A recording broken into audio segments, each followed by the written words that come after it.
Хүний амьдралд худал үнэн ямагт дэнсэлж хар цагаангоор сүлэлдэж байдаг. Тэгвэл худал үнэний чухамгүй аль замаар явж өөрийгөө хар цагааны алингоор тодорхойлох нь тухайн хүний ухамсарын асуудал юм.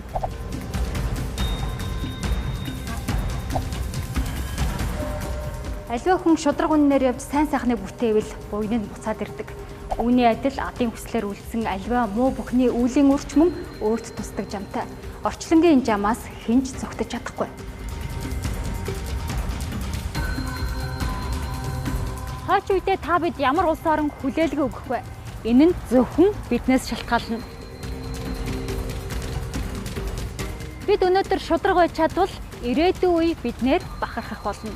Шудраг Монгол хүн байцгаая.